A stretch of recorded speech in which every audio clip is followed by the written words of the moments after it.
안녕하세요. 미주해석입니다. 오늘은 구글의 21년 4분기 실적과 컨퍼런스 콜 내용을 알아보겠습니다. 구글은 21년 4분기에 75빌리언의 매출을 달성했고요. 전년도 동기 대비 32% 매출이 성장했고요. 저번 분기 대비로도 65빌리언에서 75빌리언으로 큰 폭으로 성장했습니다. 마진율은 56.2%로 굉장히 높은 마진을 유지하고 있습니다. 매출 세부 내용을 살펴보면 역시 가장 큰 서치 분야, 구글 검색 분야가 43빌리언, 그리고 유튜브가 8빌리언, 그리고 구글 네트워크가 9빌리언. 그렇게 해서 구글 서비스 관련 매출은 69빌리언이었고요. 구글 클라우드도 5.5빌리언을 달성했습니다. 역시나 구글 클라우드 매출 성장이 돋보였고요. 그 외에 모든 분야가 계속적으로 성장하는 모습 볼 수 있습니다. 이렇게 지속적으로 매출이 성장하기 때문에 빨간색이 지금 구글의 주가인데요. 20년도 들어서는 S&P 500을 이기고 나스닥도 이기고 있고요. 최근에 컨택트로 인터넷 관련주들이 계속적으로 빠지고 있음에도 불구하고 구글은 성장하고 있는 모습 볼 수 있습니다. 이러니 구글 투자를 안 할 수가 없겠죠. 자산 같은 경우는 395빌리언을 달성했는데요. 부채는 107빌리언. 그래서 부채 비율은 43%가 되겠습니다. 아주 건전한 부채 비율을 유지하고 있습니다. 그런데 이렇게 매출도 성장하고 전분기 대비해서 마진율도 그렇게 안 줄었는데 영업활동 현금 흐름은 25빌리언에서 24.9빌리언으로 1빌리언가량 감소를 했는데요. 그래서 현금 흐름 감소는 좀 의아한 면인데 지금 자산의 내용을 보면 어카운트 리시버블이라고 해서 31빌리언에서 39빌리언, 무려 9빌리언 가까이 증가했습니다. 어카운트 리시버블은 미수금이 발생했다라는 건데요. 고객한테 받아야 되는데 그렇지 못한 돈이 39빌리언이라고 돼 있는데 거의 매출의 절반 수준이죠. 이렇게 돈을 못 받는 건가? 라고 생각해 볼 수 있지만은 아마도 이것은 해외 법인에서 미국 법인으로 이렇게 돈을 송금하지 않은 것을 얘기하는 게 아닌가 싶은데요. 왜냐하면 이 정도면 정말 큰 비중이고 이 정도 미수금이 발생했다면은 뭐 망한 회사하고 거래를 했다는 건데 컨퍼런스 콜 내용이나 어떤 발표 자료에서도 이게 못 받은 돈이라고 표현되어 있는 것은 없더라고요. 그래서 아마도 예를 들면 구글 코리아에서 돈을 벌었죠. 돈을 벌었으면 미국에 송금을 해줘야 될 거 아닙니까? 이런 것들이 어떤 환율 문제, 지금 현재 미국 달러 가치가 굉장히 낮아져 있기 때문에 바로 송금하면 손실을 보기 때문에 어떤 그런 문제 때문에 발생하는 미수금이 아닌가 생각합니다.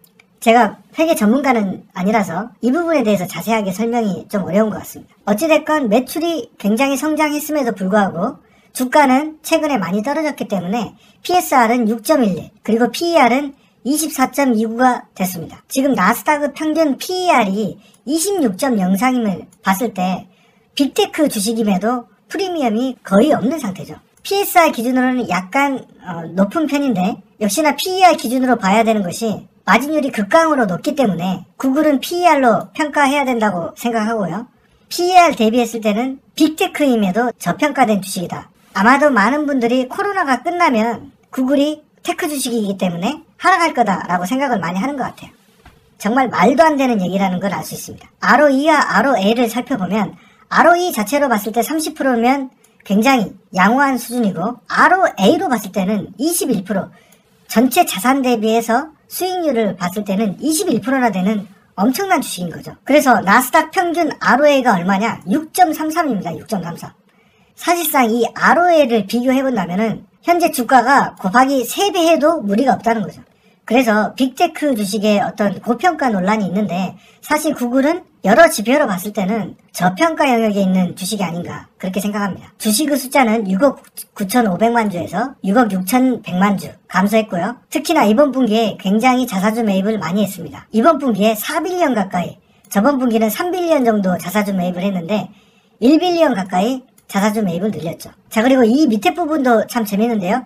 Non Marketable Security라고 돼 있는데 이 실질적으로 구글은 A, B, C의 보통주가 있고 이 B 같은 경우는 거래가 되지 않고 있죠. 이 특정인이 갖고 있는 거죠. 그렇기 때문에 이 주식도 좀 샀다 뭐 이렇게 해석하면 될 것 같습니다. 매출이 증가했고 주식의 숫자가 감소했기 때문에 EPS는 당연히 증가할 수밖에 없고요. 19.14에서 20.24까지 EPS는 증가했습니다. 주식 비중은 큰 변화가 없는데요. 개인이 19.8%, 그리고 내부자가 12.5%, 그리고 기간이 67.8% 보유하고 있습니다. 자, 컨퍼런스 콜 내용은 저번 분기에 아주 자세히 설명했기 때문에 간단하게 주요 내용만 말씀드리자면, 여전히 구글은 AI 회사다. 그래서 구글 검색 관련해서 이미지 분석으로 넘어가고 있고, 이 분석에 대한 AI에 굉장히 많이 투자를 하고 있고, 그 다음에 구글 맵, 앞으로 여행 수요가 늘어나기 때문에 이 분야에 대한 투자도 늘어나고 있고, 무엇보다도 이 광고 타겟팅을 구글이 정말 잘하기 때문에 경쟁업체 대비 높은 타겟팅 효과를 발생하고 있기 때문에 많은 광고 수요가 몰렸다는 것이죠. 그래서 구글은 분명히 이 이미지 분석 AI를 지속적으로 하고 있기 때문에 나중에 NFT 관련해서도 분명히 선두주자가 될 거라고 생각이 됩니다. 그리고 AR, VR도 지속적으로 개발하고 있고요. 유튜브 같은 경우는 커넥트 TV, 그리고 시청과 쇼핑 후 다이렉트 연결이라는 주제가 계속적으로 나오고 있습니다. 자, 여기서 여러분들 궁금하실 건데, 갑자기 왜 구글이 NFT 주식이냐라는 건데요. 결국 NFT는 디지털 전자 이미지의 소유권을 얘기하는 겁니다. 그래서 이 소유권의 가치는 어떻게 결정될까요? 예, 맞습니다. 얼마나 많은 사람들이 널리 사용하고 많은 사람들이 그 이미지를 보고 있느냐, 이것이 중요하겠죠. 이것이 가치를 올리는 것이고요. 어떻습니까? 이것을 기업이 썼다면은 비용을 내야겠죠. 그리고 우리 같은 유튜버들도 어떤 이미지를 활용한다면은 결국 그 비용을 내야 되는 것이죠. 자, 이미 구글 같은 경우는 검색 관련해서 텍스트 분야에서는 따라올 기업이 없고요. 그 다음에 노래 같은 건 어떻습니까? 노래도 전부 다 AI가 다 분석해버리죠. 자, 그래서 음성과 텍스트 분야에서는 AI의 최강자고, 앞으로 가야 될 길은 이런 이미지를 규정짓고, 그 다음에 어떤 이미지를 썼는지를 분석할 수 있는 AI가 필요하다는 거죠. 그래서 다중 멀티태스킹이 필요하다는 겁니다. 그래서 그 세상으로 간다면은 NFT 세상이 열리는 거죠. 텍스트, 음성, 이것과는 비교할 수 없을 만큼 엄청난 이미지 분석을 하기 위해서는 다중 태스킹이 필요한 것이고, 뭐가 필요한 겁니까? 맞습니다. 슈퍼컴퓨터보다 1000배 빠른 그런 컴퓨터가 필요한 것이죠. 자, 그러면 뭡니까? 양자 컴퓨터인 거죠. 그래서 제가 아이온키에 1% 정도 지분으로 투자하는 것이죠.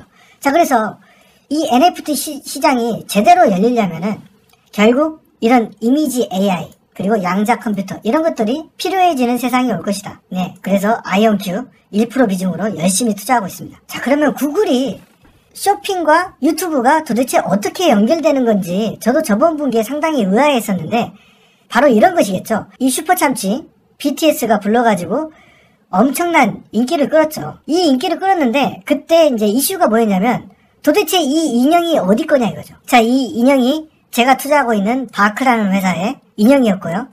그 인형을 판매하고 있던 타겟 매장에 아미들이 몰려가지고 전부 매진 행렬을 이뤘는데, 만약에 유튜브에서 이것을 인식해가지고 이 밑에 어떤 클릭할 수 있는 그런 것들을 마련해가지고, 아, 이걸 사고 싶으면 여길 클릭하세요 라고 만약에 돼 있었다면 어땠을까요? 전 세계적으로 팔렸겠죠. 만약에 이런 어떤 기능이 유튜브에 있었다면, 이 영상을 시청하면서 이 제품을 바로 구매할 수 있었다면 바크는 완전히 날아갔을 겁니다. 자, 그러려면은 여러 가지가 필요하겠죠. 일단 이 제품이 얼마나 팔릴 수 있는지에 대한 인벤토리 정보가 공유돼야 되고, 그 다음에 이 영상에서 이 제품이 바크 상품이라는 것을 이해해야 되고, 또 이게 팔 수 있는지, 인벤토리가 있는지, 그 다음에 전 세계적으로 유통이 될 수 있는지, 이런 것들이 연결이 돼야겠죠. 굉장히 복잡한 일이기 때문에 쉽게 되진 않겠지만, 첫 번째가 뭡니까? 예, 이미지 분석인 거죠. 이 이미지를 분석해서 이 옷은 어디 거고, 이 인형은 어디 거고, 이런 것들을 분석해야 된다는 거죠. 그래서 AI가 필요한 것이고,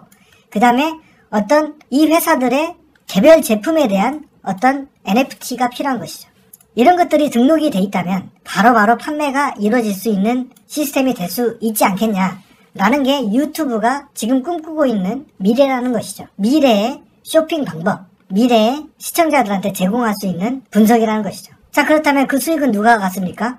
이 영상을 만들어낸 사람, 그리고 구글, 그리고 이 제품을 등록한 사람, 바로 바크가 되겠죠. 이 사람들이 수익을 나누는 구조가 되겠죠. 아주 먼 미래의 얘기 같지만 NFT의 세상이 열릴 것이라는 것을 구글 컨퍼런스 콜 내용을 통해서 우리가 알아볼 수 있었습니다. 그래서 앞으로 NFT도 좀 공부를 해야 될 것 같습니다. 네, 제가 준비한 영상은 여기까지고요. 내용이 좋았다면 구독과 좋아요, 댓글 부탁드리겠습니다. 감사합니다.